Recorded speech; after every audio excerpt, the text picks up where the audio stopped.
Assalamualaikum warahmatullahi wabarakatuh dan salam sejahtera. Saya Nur Batrisha binti Mat Rapi dan beberapa orang ahli kumpulan saya yang terdiri dari Ahmad Faris Absyar, Erin Iman Soraya dan juga Nur Hadirah akan menyampaikan pembentangan kami yang bertajuk Falsafah dan Pemikiran Masyarakat Cina, Satu Analisa. Sebelum kita merungkai tentang topik ini dengan lebih lanjut, suka untuk saya terangkan dahulu pengertian falsafah dan pemikiran secara umum. Definisi falsafah. Falsafah secara etimologinya berasal dari bahasa Yunani iaitu philo dan sophia yang bermaksud ilmu kecintaan kepada kebijaksanaan ataupun dikenali sebagai hikmah. Untuk itu, perkataan filosofi bermaksud cinta terhadap ilmu pengetahuan.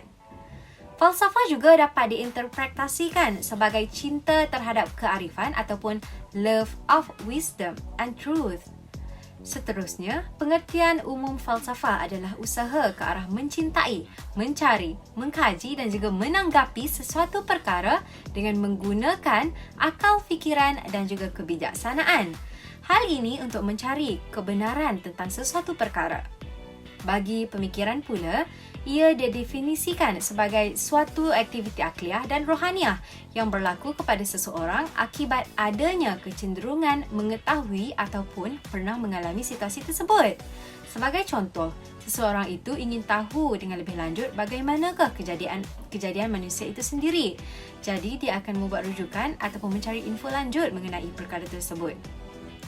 Berbalik kepada tajuk kumpulan kami iaitu Falsafah dan Pemikiran Masyarakat Cina, kita akan beralih pula kepada rakan kumpulan saya yang seterusnya iaitu Erin Iman Soraya. Dipersilakan. Seterusnya, saya akan membentangkan tentang falsafah dan pemikiran masyarakat Cina. Terlebih dahulu, saya ingin berkongsikan sedikit latar belakang masyarakat Cina di negara Malaysia. Menurut sejarah, pada mulanya tanah Melayu mula dipelopori oleh pedagang luar kerana kedudukannya yang strategik yang menjadi tempat persinggahan para pedagang. Dari situ, banyak budaya dan gaya hidup dari negara yang berdagang seperti India, China dan Arab menjadi ikutan dan teladan kepada masyarakat tanah Melayu. Di samping itu, Melayu Melaka juga mempunyai hubungan yang baik dengan negara China berdasarkan hubungan awal dalam beberapa bidang seperti ekonomi, politik dan kebudayaan. Kedatangan orang China ke negara Malaysia pada zaman dahulu telah menyumbangkan kemajuan dalam bidang ekonomi. Masyarakat Cina di Malaysia terdiri daripada beberapa suku dialek. Terdapat 6 kumpulan dialek utama, amsalnya Hakka, Cantonese, Teochew, Hainan dan Fuzhou. Seterusnya ialah falsafah yang dikategorikan kepada 3 iaitu ontologi, teori tentang kewujudan, epistemologi, teori tentang ilmu dan terakhir aksiologi, teori tentang nilai. Falsafah Cina bermula daripada zaman musim bunga dan musim luruh dan di dalam tempoh negeri-negeri berperang pada zaman dinasti Zhou. Ia juga dikenali sebagai 100 sekolah pemikiran yang diunsurkan oleh perkembangan intelektual dan budaya yang signifikan. Walau bagaimanapun, kebanyakan falsafah Cina bermula daripada tempoh Perang Amerika. Elemen-elemen falsafah Cina yang ini telah diwujudkan selama beribu tahun dan ia juga dapat ditemui di dalam Yi Jing iaitu kitab perubahan mereka. Seperti yang kita telah mengetahui, masyarakat Cina amat mempercayai dan gemar akan amalan menilik dan meramal. Ia merupakan satu aktiviti yang tidak terasing dalam hidup mereka sehingga masa kini. Sewaktu tahun 672 SM, masyarakat Cina mempunyai sebuah komedian yang kuno untuk melakukan tilikan dan ramalan mengenai kehidupan mereka. Semasa era peperangan Amerika berlaku, seorang ahli nujum yang juga merupakan seorang ahli sejarah China semasa dinasti Han iaitu Sima Tan mengatakan sekolah falsafah utama China ialah Confucianism, Legalism dan Taoism. Manakala pemikiran masyarakat Cina kebanyakan merangkumi daripada latar belakang geografi, ekonomi dan pertanian Cina. Terdapat beberapa tamadun juga yang dipengaruhi oleh latar belakang tempat dan persekitaran sekeliling. Sebagai perumpamaannya adalah pemikiran falsafah Greek lebih dipengaruhi oleh aspek spekulatif semula jadi dan metafizik, manakala di dalam pemikiran Cina pula lebih menekankan aspek sosiopolitik, etika dan bersifat praktikal.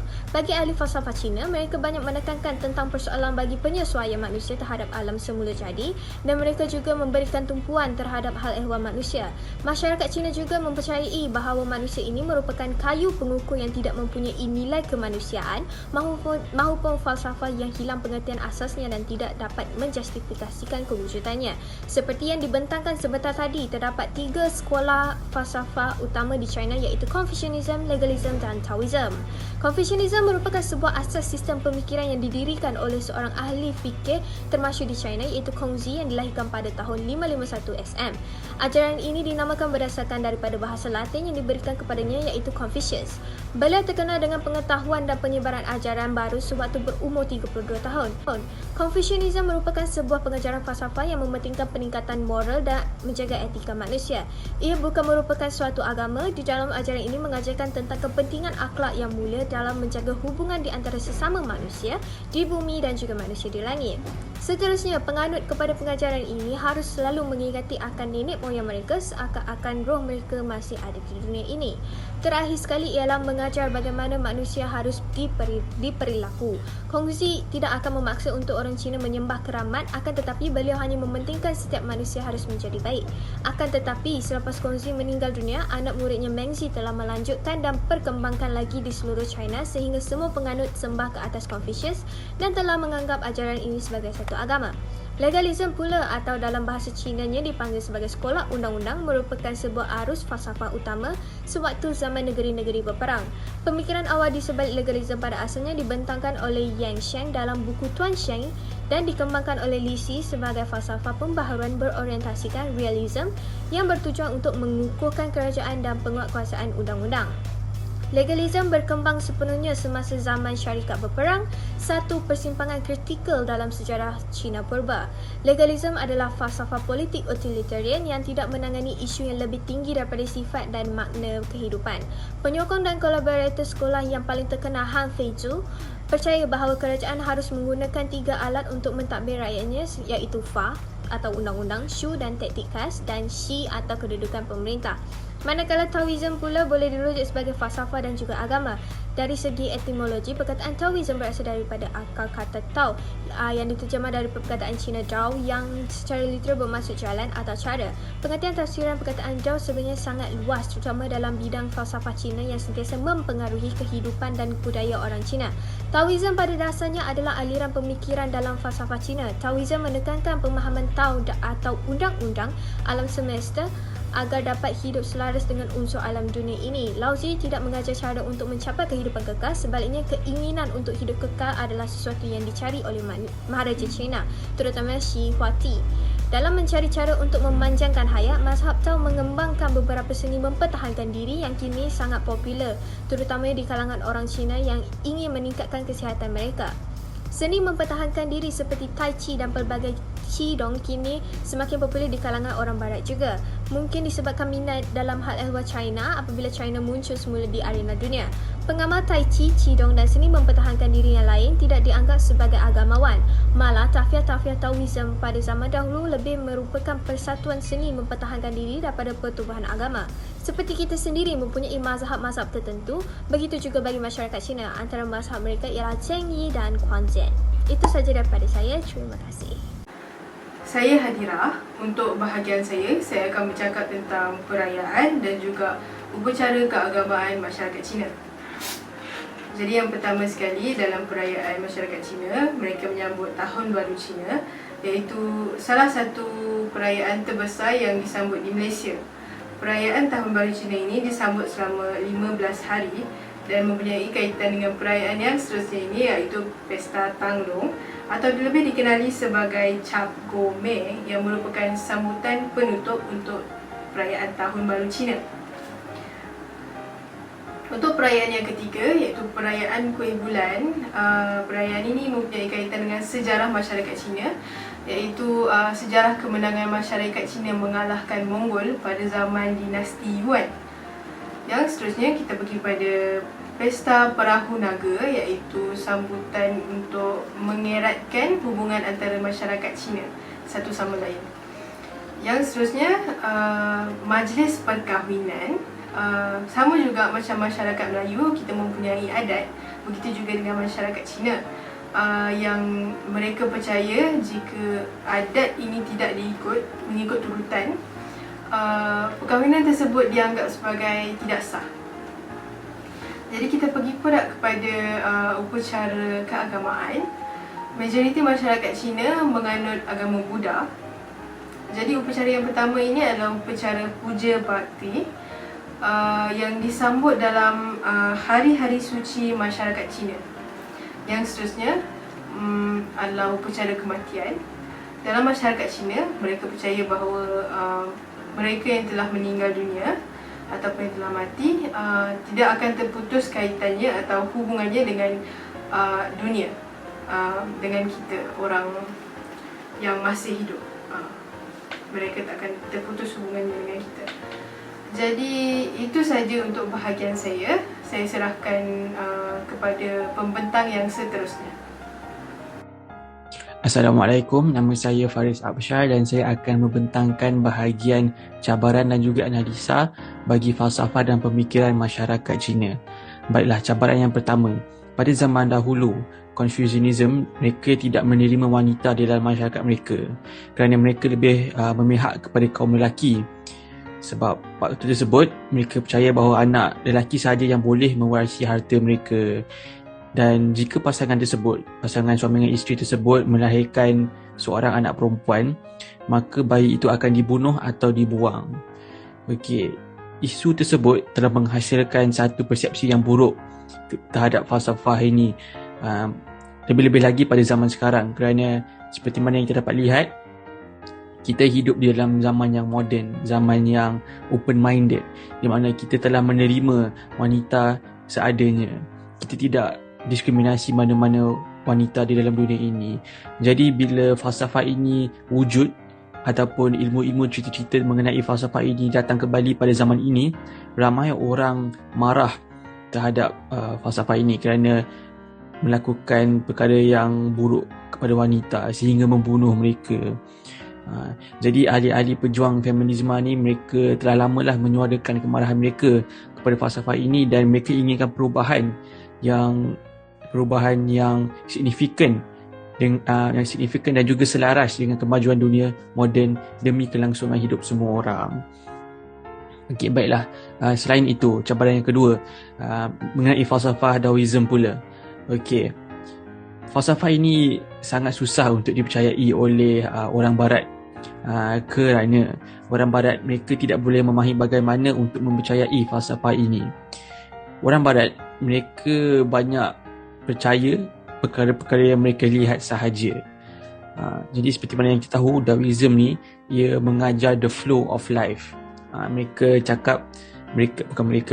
Falsafah ini mengatakan bahawa apabila kita appreciate dan kita menghargai alam sekitar ataupun kita membuat alam sekitar itu sebagai panduan hidup kita, maka hidup kita akan berjalan dengan lancar. The flow of life, kita akan berjalan dengan lancar.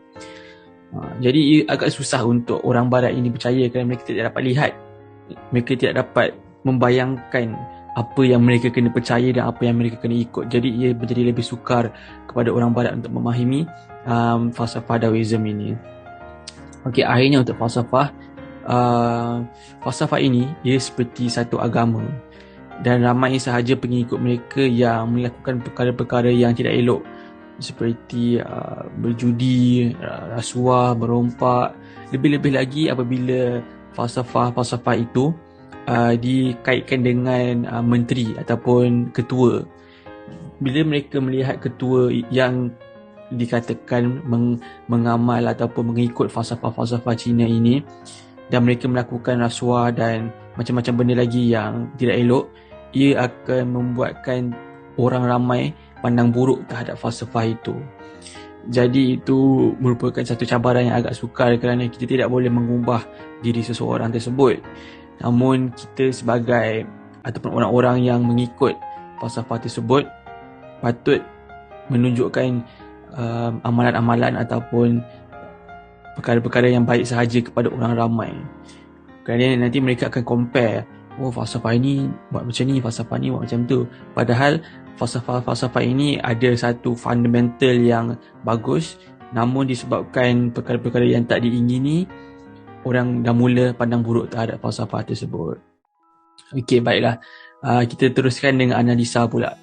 Apa yang kita dapat analisakan daripada falsafah dan pemikiran masyarakat Cina ini, pertama adalah daripada falsafah Taoism and Confucianism. Yang mana mereka siasa mengamalkan inner peace and self-improvement. Falsafah ini bagus untuk diri kita sendiri kerana bila kita ikut dan kita mengamalkan, kita akan mengelakkan diri daripada stres, anxiety, trauma ataupun apa-apa sahaja mental health issues yang berleluasa pada zaman sekarang. Sebab seperti mana yang kita tahu, semenjak pandemik COVID-19 ini, berlakunya peningkatan dalam jumlah orang yang mengalami mental health ataupun isu-isu kesihatan mental kerana terlampau stres, anxiety dan macam-macam lagi lah dalam keadaan tak teratur ini dalam pandemik ini. Jadi Confucianism juga dan Taoism, ia mengajar kita untuk sentiasa percaya dengan diri kita dan fokus kepada diri kita sendiri sahaja. Selain daripada itu, dalam falsafah Confucianism ini juga, keluarga adalah sangat penting. Mereka mengamalkan menghormati orang yang lebih tua. Tidak kisahlah dalam keluarga ataupun di secara general, dekat dalam masyarakat general. Jika kita berjumpa dengan orang tua, kita kena sentiasa menghormati mereka kerana mereka telah hidup lebih lama daripada orang-orang muda.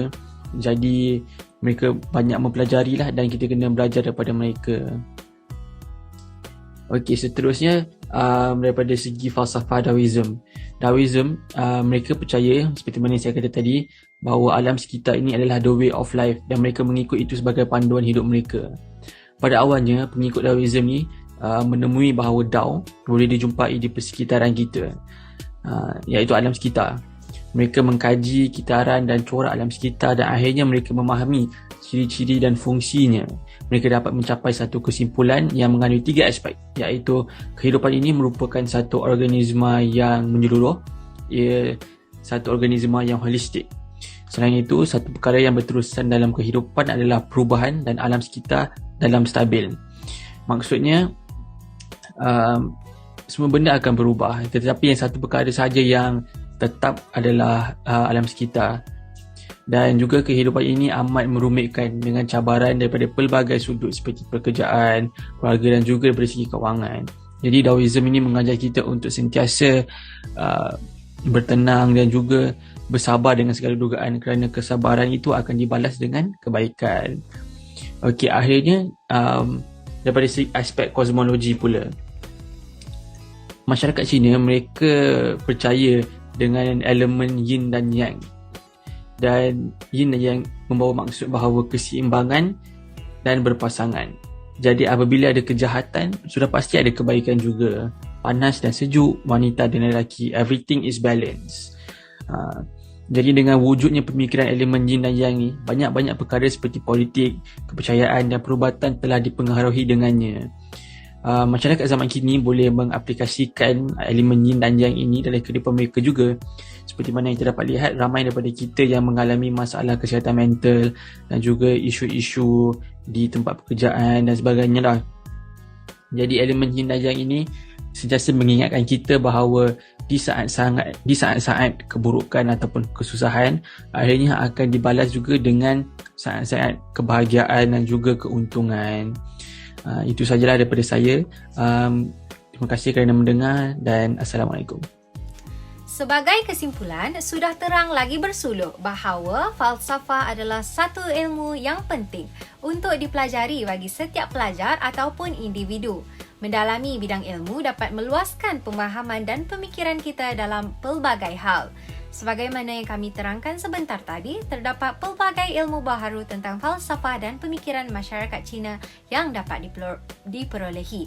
Antaranya jenis perayaan, upacara keagamaan dan sebagainya. Akhir sekali, secara umumnya dapat disimpulkan bahawa falsafah dan pemikiran masyarakat Cina mempunyai kelainan dan perbezaan dengan masyarakat kita iaitu Melayu, sebagai contoh dari segi ketuhanan, kehidupan seharian dan juga ilmu ekonomi. Justeru dengan mendalami ilmu seperti ini dapat menjadikan kita lebih peka terhadap setiap situasi yang berlaku di sekeliling kita. Jadi, ia jelas terbukti bahawa falsafah merupakan tunjang ke arah generasi yang lebih interaktif pemikirannya. Sebagai seorang rakyat Malaysia yang menetap di sebuah negara yang mempunyai pelbagai jenis kaum, agama dan juga budaya, kita seharusnya dapat mewujudkan kehidupan yang makmur dan harmoni tanpa perselisihan faham dan pergaduhan. Sekian daripada kami. Terima kasih dan jumpa lagi.